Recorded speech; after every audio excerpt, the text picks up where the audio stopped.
प्यारे विद्यार्थियों, इस वर्ष एमपी बोर्ड ने बहुत बड़ा परिवर्तन किया है, बहुत बड़ा बदलाव लाया है अपने नियमावली में। और यह परिवर्तन बहुत ज़्यादा महत्वपूर्ण है, आपको जानना चाहिए। चाहे आप कक्षा 10वीं या 12वीं अथवा 9वीं या 11वीं किसी भी कक्षा के विद्यार्थी हों और आप परीक्षा दे रहे हो, यानी कक्षा 9, 10, 11, 12 सभी विद्यार्थियों के लिए बहुत ही महत्वपूर्ण है। तो इस वीडियो को पूरा देखिएगा, तभी बात समझ में आएगी, है ना। तो यह नियम आपकी परीक्षा से रिलेटेड है। आपको किस प्रकार इस नियम से लाभ मिल सकता है और आपके कौन सी टेंशन है जो दूर होने वाली है, पूरी वीडियो में बात करेंगे। विथ प्रूफ लेटर दिखाएंगे कि यह लेटर आपको मतलब बोर्ड द्वारा ये जारी हुआ है। और वैसे क्या परिवर्तन हुआ था, ये इसकी जो रूपरेखा थी पिछले साल से ही लागू हो गई थी। 10वीं 12वीं में इसको लागू कर ही दिया गया था और इस वर्ष कक्षा 9 और 11 में भी इसको लागू कर दिया गया है। कुछ विद्यार्थी जो पहली बार 10वीं परीक्षा दे रहे हैं उनको इस नियम की जानकारी भी ना होगी, इसलिए मैं बात कर रहा हूँ। देखिए, आप लोग परीक्षा दे रहे हैं, हमें विश्वास है, उम्मीद है, आशा है कि आप सभी के पेपर बहुत अच्छे जा रहे होंगे। अब आप कहेंगे सर ये कहाँ से बातें आ गई, चिंता न कीजिए, इसी परीक्षा और आपकी टेंशन को दूर करने वाली ये अपडेट है, इसलिए मैं ये बात की है। देखिए, यदि किसी कारणवश किसी विद्यार्थी का पेपर बिगड़ जाता है तो उसको टेंशन नहीं लेना है। क्यों टेंशन नहीं लेना है? कक्षा 10 और 12 में पिछले वर्ष भी ये नियम था कि द्वितीय परीक्षा का अवसर, यानी पूरक परीक्षा नहीं होगी, आप द्वितीय परीक्षा में शामिल हो सकते हैं। और कौन कौन विद्यार्थी कैसे कैसे शामिल हो सकते हैं, पूरा डिटेल वीडियो प्लेलिस्ट पर उपलब्ध भी है ना। द्वितीय परीक्षा मतलब सप्लीमेंट्री नहीं आएगी। जिस विषय का पेपर बिगड़ गया है, जैसे पहले सप्लीमेंट्री 12वीं में एक ही विषय में आती थी, है ना, तो अब सप्लीमेंट्री का वो ऑप्शन खत्म हो गया। अगर आप एक या एक से अधिक विषय में किसी विद्यार्थी के पेपर बिगड़ गए हैं तो जितने भी विषय में पेपर बिगड़ गए हैं वह दोबारा से द्वितीय परीक्षा में शामिल हो सकता है ना। कई विद्यार्थियों की यदि पास भी हो गए हैं और अंक भी कम है तो भी द्वितीय परीक्षा में शामिल हो सकते हैं। तो यह नियम केवल 10वीं और 12वीं के लिए था।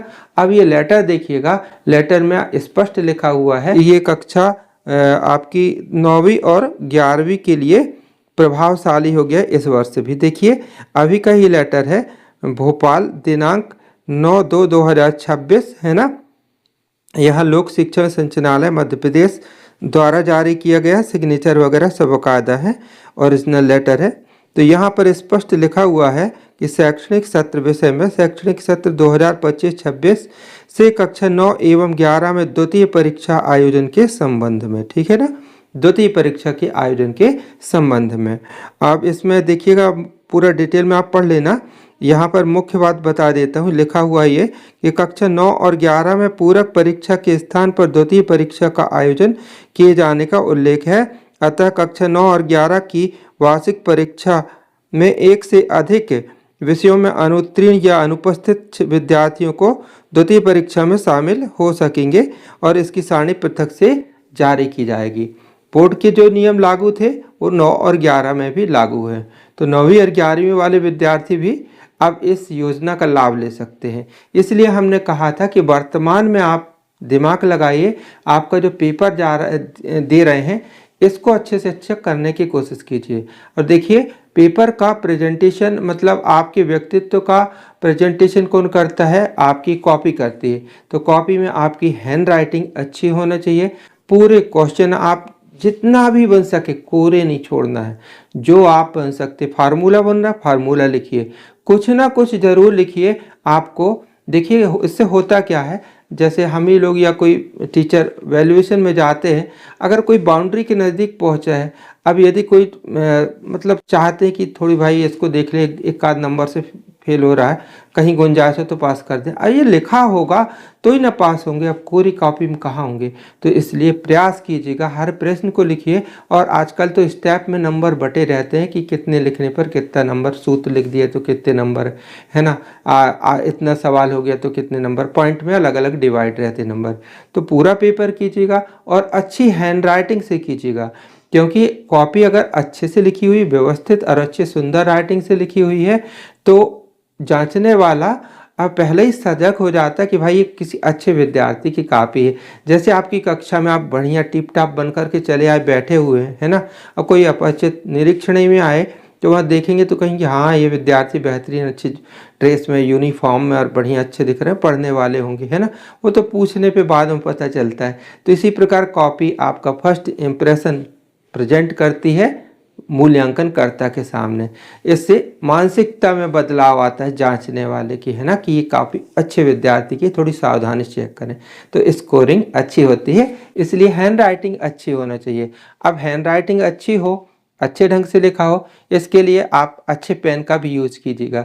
कई विद्यार्थी ऐसे पेन का यूज़ कर लेते हैं कि जिसका इम्प्रेशन साइड में देखो तो दूसरे पन्ने तीसरे पन्ने तक चला जाता है, और कई तो इतनी धुंधली इंक रहती है कि दिखता ही नहीं है अच्छे से, है ना।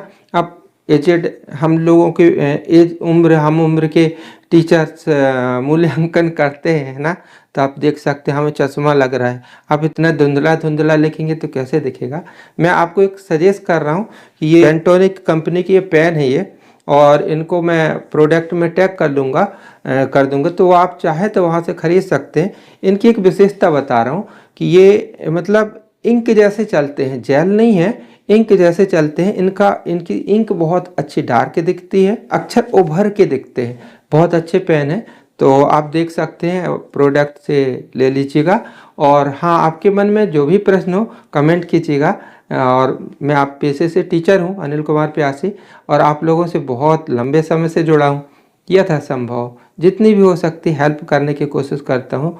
प्लेलिस्ट पर देखिएगा, कक्षा 10वीं 11वीं 12वीं सभी विषय की इम्पोर्टेंट क्वेश्चन के हमने वीडियो उपलब्ध करा दिए हैं। चैनल को सब्सक्राइब कर लीजिएगा और वीडियो को शेयर कीजिएगा, और आपके मन में जो भी प्रश्न लिखिएगा। मिलते हैं बहुत जल्दी अगले वीडियो में, तब तक के लिए बाय, थैंक यू, जय हिंद।